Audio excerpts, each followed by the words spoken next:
आप सभी में आशा है कि आप सभी पूर्ण रूप से स्वस्थ होंगे और जो भी आपको ऑनलाइन के माध्यम से पढ़ाया जा रहा है उसे आप बहुत अच्छे तरीके से पढ़ रहे होंगे और समझ होंगे। तो बच्चों, आज मैं आपकी विषय अध्यापिका स्नेहलता श्रीवास्तव कक्षा 7 के बच्चों को हिंदी रीडर में पाठ 3 शहीदों की मजारों पर नामक पाठ पढ़ाने जा रही हूँ, जिसे आप बहुत ध्यानपूर्वक पढ़ेंगे। अब पढ़ने के लिए आपके पास किताबों का होना बहुत आवश्यक है। पढ़ने में बच्चों तभी आनंद आता है जब आपके पास किताबें हो, क्योंकि जो हम पढ़ा रहे हैं वो आप कहानी के तौर पर तो सुन सकते हैं लेकिन उसको समझ नहीं सकते हैं। इसके लिए जब आपके पास किताब होगी तो आप किताब को खोलेंगे, जो पाठ हम पढ़ाएंगे उस पाठ को आप खोलेंगे और खोल के एक एक लाइन को पढ़ेंगे, तब आपको बहुत अच्छे तरीके से समझ में आएगा। तो आइए हम पाठ पढ़ाने जा रहे हैं शहीदों की मजारों पर। ये एकांकी है। एकांकी का मतलब होता है नाटक। ये नाटक के माध्यम से पाठ को समझाया गया है। पात्र परिचय, इस पाठ में कौन कौन से पात्र हैं उन पात्रों का परिचय दिया जा रहा है। राम प्रसाद बिस्मिल है, माँ है उनकी और पिता हैं, शिव वर्मा है, जेल अधिकारी हैं, जज हैं और रामदास हैं, सुमेर यानी कर्मचारी हैं और जल्लाद तथा कुछ सैनिक हैं। तो ये एकांकी के माध्यम से इस पाठ को जो है समझाया गया है। आइए पहला दृश्य हम पढ़ते हैं। स्थान गोरखपुर जेल, समय अपराह्न। अपराह्न का मतलब होता है जो है दोपहर के बाद का। जेल के एक छोर पर फांसी की एक तंग कोठरी जो 9 फीट लंबी और 9 फीट चौड़ी है। ये गोरखपुर जेल के बारे में बताया जा रहा है कि जेल का जो कमरा है जिसपे फांसी दी जाती है वो कमरा बहुत तंग है, यानी कि बहुत छोटा सा कमरा है, 9 फीट लंबा है और 9 फीट चौड़ा है। कोठरी में एक दरवाजा है जो सिर्फ 6 फीट लंबा और 2 फीट चौड़ा है। कोठरी के पीछे की ओर लगभग 8 या 9 फीट की ऊंचाई पर एक खिड़की है जो केवल 2 फीट लंबी और 1 फीट चौड़ी है। इस अंधेरी घुटन भरी व गंदी काल कोठरी में क्रांति दूत राम प्रसाद बिस्मिल बाहर ड्यूटी पर तैनात पहरेदार व जेल अधिकारियों से दृष्टि बचाकर रजिस्टर के आकार के कागज पर पेंसिल से अपनी आत्मकथा लिखने में व्यस्त हैं कि तभी कुछ भारी बूटों की आवाज सुनाई पड़ती है। वे एकदम चौकन्ने हो जाते हैं और अपनी लेखन सामग्री तत्क्षण इधर उधर कर देते हैं और उठ करके संस्कृत का एक श्लोक बोलने लगते हैं। क्या बोलते हैं? राम प्रसाद बिस्मिल जी बोलते हैं, गर्वोन्मत्त हो उच्च स्वर में, यानी कि बहुत गर्व के साथ ऊंचे स्वर में बोलते हैं। ब्रह्म व्याधाम कर्माणि संगम त्वट्टा करोति यह लिप्ते न स पापभ्यो पदम पत्र मिवाभ्यसः। इसका अर्थ है बच्चों, इसका अर्थ हम आपको बताने जा रहे हैं। जो भक्ति योग यानी कि ब्रह्म व्याधाम, जो ब्रह्म में लीन है, जो भक्ति है, भक्ति में लीन है, संपूर्ण कर्मों को भगवान में अर्पण करके आसक्ति का त्याग करके कर्म करता है, वह जल से कमल के पत्ते की तरह पाप से लिप्त नहीं होता है। अर्थात जो कर्म में लगा रहता है और एक नौकर की भांति ईश्वर के कार्यों में लगा रहता है और सभी कर्म को ईश्वर में अर्पण करता है और मोक्ष रूप फल की भी आसक्ति छोड़कर कर्म करता है, वह जैसे कमल का पत्ता जल में रहकर भी उससे लिप्त नहीं होता है, वैसे ही पापों में सभी लोग लिप्त नहीं होते हैं। तो ये राम प्रसाद बिस्मिल जी इस श्लोक के माध्यम से पढ़ते हैं। जेल अधिकारी, उतनी देर में जेल अधिकारी आता है, कड़कती आवाज में बोलता है, राम प्रसाद बिस्मिल से मिलने वाले इस कटघरे में आ जाएं। बच्चों, जो जेल में राम प्रसाद बिस्मिल जी जेल में थे तो उनसे उनके घर वालों को मिलने का समय होता था। जैसे कि कहीं भी कोई जेल में बंद होता है तो उसके घर वाले उससे मिल सकते हैं, लेकिन उसका एक समय निर्धारित होता है। तो इसी प्रकार राम प्रसाद बिस्मिल से मिलने उनके घर वाले आते हैं और वो जो अधिकारी होता है वो कड़कती आवाज में कहता है, 2 पुरुष और 1 महिला जो अब तक इनके पीछे थे, आदेश पाकर खिन्न मन पर ललायत नेत्रों से बंदूकों की नोकों की सीध में सशस्त्र पहरेदारों के बीच आगे को बढ़ते हैं। यानी उनकी माँ है माँ है और एक महिला, जो मतलब एक महिला है और एक उनके पिताजी हैं और एक उनका साथी है जो आते हैं। लेकिन जो पहरेदार है वो सीधी बंदूक की नोक करता है और उसी नोक के सामने आगे आगे वो चलते हैं। बड़े खिन्न मन से वो रामप्रसाद बिस्मिल से, यानी बहुत दुखी मन से रामप्रसाद बिस्मिल से मिलने के लिए आगे बढ़ते हैं। पिता उत्सुकता और वेदना मिश्रित स्वर में, साहब कहाँ है मेरा बेटा? अब रामप्रसाद बिस्मिल के पिता आते हैं, बड़ी उत्सुकता से पूछते हैं पहरेदार से कि मेरा बेटा कहाँ है। जेल अधिकारी सांत्वना शब्दों में, जेल अधिकारी जो है वो सांत्वना प्रकट करता है, यही है तुम्हारा बेटा। यानी कि वो अंग्रेज था इसलिए वो अंग्रेजी में बोलता है, यही है तुम्हारा बेटा नंबर 2 की कोठरी में, यानी कि तुम्हारा बेटा नंबर 2 की कोठरी में है। रामदास बिस्मिल को बताओ।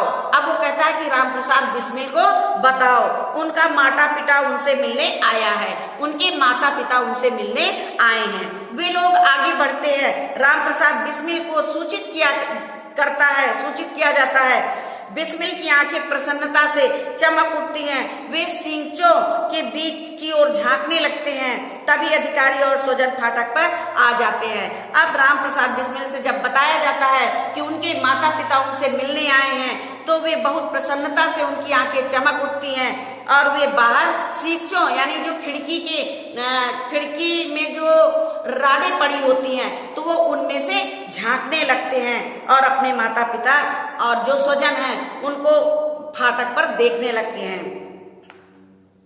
जेल अधिकारी एक पहरेदार से, सुमेर फाटक खोलो। अब जेल अधिकारी जो है वो एक पहरेदार से कहता है, पहरेदार का नाम सुमेर है, और कहता है फाटक खोलो।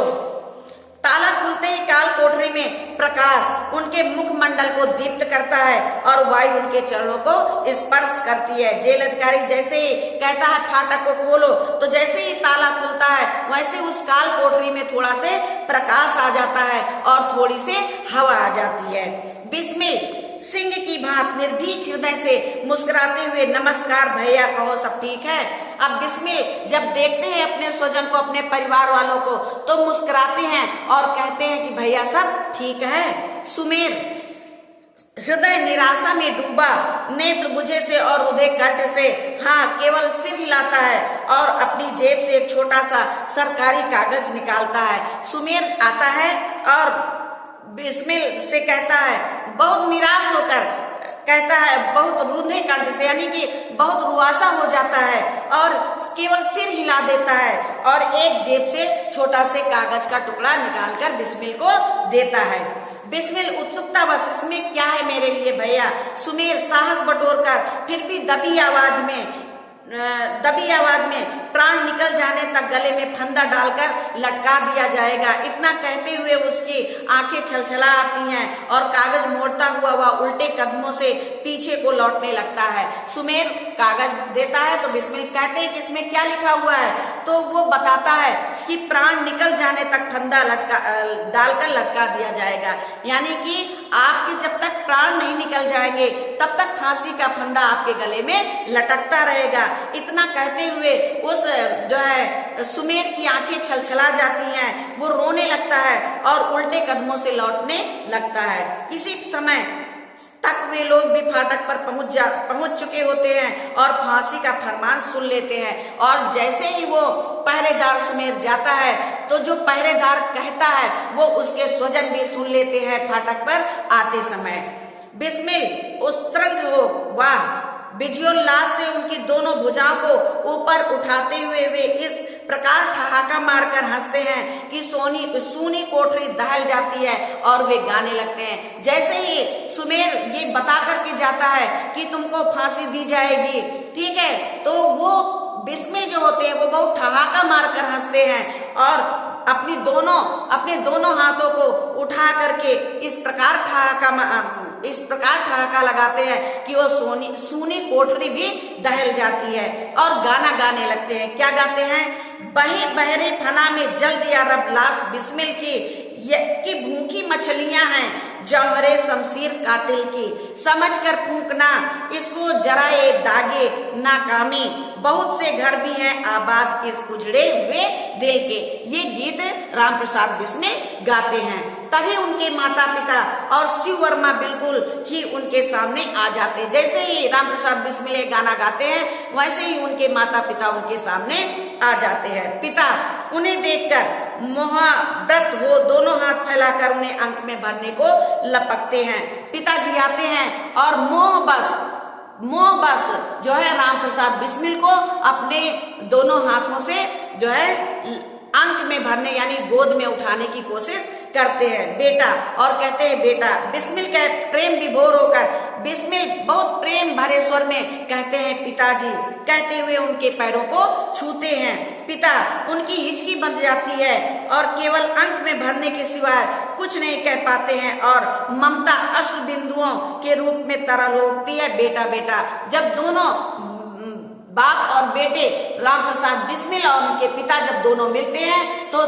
पिता की आंखों से आंसू बहने लगते हैं, क्योंकि वो सुन लेते हैं कि आज राम प्रसाद बिस्मिल को फांसी दी जाएगी। माँ अभी तक जो पति के पीछे थी आगे आ जाती है और पति को अलग करते हुए दृढ़ स्वर में ये क्या है। माँ तभी तक माँ आ जाती है जब दोनों बेटे और पिता दोनों जो है गले मिलते हैं, तब जो माँ पिता के पीछे चल रही थी वो माँ पिता के आगे आ जाती है और पूछती है ये क्या है। बिस्मिल माँ के पैर छूते हैं और मोह बस उनके गले से लिपटकर माँ माँ कहने लगते हैं। माँ उनके सिर पर हाथ फेरते हुए ठीक तो है बेटा। माँ कहती है बेटा तुम ठीक तो हो। बिस्मिल सब ठीक है माँ, मैं आपका कर्मण्येवाधिकारस्ते माँ फलेषु कदाचिन वाला पाठ कभी नहीं भूल सकता हूँ। यानी कि कर्मण्येवाधिकारस्ते यानी कि कर्म करते रहो, फलों की इच्छा ना करो। ये माँ ने राम प्रसाद बिस्मिल को पाठ पढ़ाया था। तो बिस्मिल कहते हैं माँ मैं आपका पाठ भूला नहीं हूँ। माँ कहती है सरगर्व, माँ सगर्व यानी कि गर्व के साथ कहती है ये मेरा सौभाग्य है बेटा कि मेरी कुछ से तुझ जैसे वीर देशभक्त ने जन्म लिया। तेरी कीर्ति पताका भारत के इतिहास में युगों युगों तक फहरेगी, तू धन्य है। अब माँ कहती है कि मेरा सौभाग्य है कि तुम जैसा जो है देशभक्त मेरी कोख में पैदा हुआ है और युगों युगों तक तुम्हारा नाम इतिहास में जो है वर्णन किया जाएगा, तू धन्य है। बिस्मिल विचलित होकर पर माँ अब तो तेरे दर्शन फिर नहीं। शिशु की तरह माँ के बचन में मुंह छिपाकर सुबक पड़ते हैं। माँ विस्मित होकर दृढ़ स्वर में अलग करके अरे मैं तो समझती थी कि मेरा बेटा बहादुर है जिसके नाम से अंग्रेजी सरकार कांपती है। मुझे नहीं पता था कि वो मौत से डरता है। तुम्हें यदि रोकर मरना है तो व्यर्थ ही इस काम में आए। अब जैसे ही बिस्मिल अपनी माँ को लिपट कर रोने लगते हैं तो माँ कहती है कि मैं तो समझती थी कि तू बहुत ही निर्भीक है, निडर है, तुझसे अंग्रेजी सरकार कांपती है, लेकिन तू तो ऐसा रो रहा है जैसे मौत से डरता है। तो कहती है कि यदि तुम्हें रोना ही था तो तुम इस काम में क्यों आए। बिस्मिल माँ के वाक्य से झंकृत हो उठते हैं। स्थिति का भान होने पर श्रद्धा पूर्वक ये आंसू मृत्यु के भय से नहीं वरन तेरे मोह के थे। माँ मैं मृत्यु से नहीं डरता। मृत्यु क्या है, सिर्फ कपड़ा ही तो है। ये कपड़ा ही तो बदलना है। नया वस्त्र पहनकर फिर आऊंगा भारत माँ की देरी पर। अब बिस्मिल कहते हैं कि माँ मैं मौत से डरकर नहीं रो रहा था, मैं तुम्हारे लिए रो रहा था।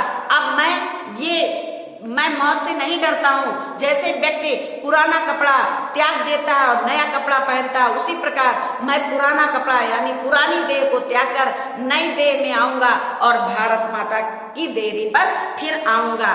माँ मेरा विश्वास है कि मैं उत्तम शरीर धारण कर पुनः किसी निकटवर्ती संबंधी या इष्ट मित्र के घर जन्म लूंगा ताकि शीघ्र ही स्वदेश परतंत्रता से मुक्ति हो जाए। अब तक वे जोश से भरे जाते हैं और मस्ती से हाथ उठाकर गाते हैं। तो राम प्रसाद बिस्मिल अपनी माता को जो है माता से कहता है कि मैं मरकर किसी भी निकटवर्ती या संबंधी के यहाँ जन्म लूंगा और अपने देश को शीघ्र ही मुक्ति दिलाऊंगा। ये कहकर वो जोश से गाते हैं, यदि देश हित में मरना पड़े हमको अनेकों बार भी, तो भी न मैं कष्ट को निज ध्यान में लाऊं कभी। हे इस भारतवर्ष में 7 बार मेरा जन्म हो, कारण सदा ही मृत्यु का देशोपकारक कर्म हो। कहते हैं कि अगर इस देश के लिए हमें हजारों बार मरना हो तो भी मैं मरने के लिए तैयार हूँ। माँ कहती है, माँ अपने साथ आए शिव वर्मा की ओर इशारा करते हुए धीमे स्वर में कहती है, देखो ये तुम्हारी ही पार्टी के आदमी हैं, इन्हें जो कुछ संदेश कहना हो कह सकते हो।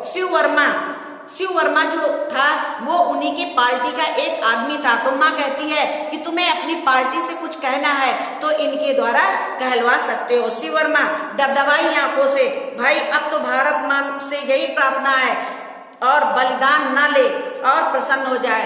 वो शिव वर्मा कहते हैं कि मैं भारत माता से प्रार्थना करता हूँ कि अब वो और बलिदान न ले और प्रसन्न हो जाए। बिस्मिल कहते हैं उत्साहित स्वर में, नहीं भाई, क्या वतन के लिए जान देने वालों में से माँ की गोद खाली हो जाएगी? एक एक क्रांतिकारी के खून की बूंदों से लाखों भारतीय पैदा होंगे जो जल्द ही अपने देश को आजाद करा लेंगे और इन कातिलों को।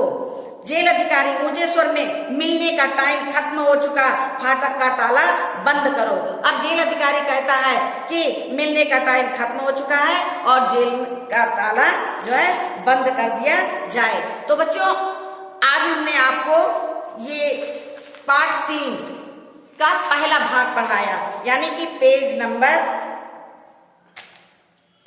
19 तक हमने आपको पढ़ाया। यदि आपके पास किताबें हैं तो आप यहाँ पे जहां तक हमने पढ़ाया है निशान लगा लीजिए और यहाँ से जो है अब इसका जो दूसरा भाग है हम दूसरे टर्न में पढ़ाएंगे और तभी हम इसकी PDF भेजेंगे। तो हमें आशा है कि ये पाठ आपको बहुत अच्छे तरीके से समझ में आया होगा।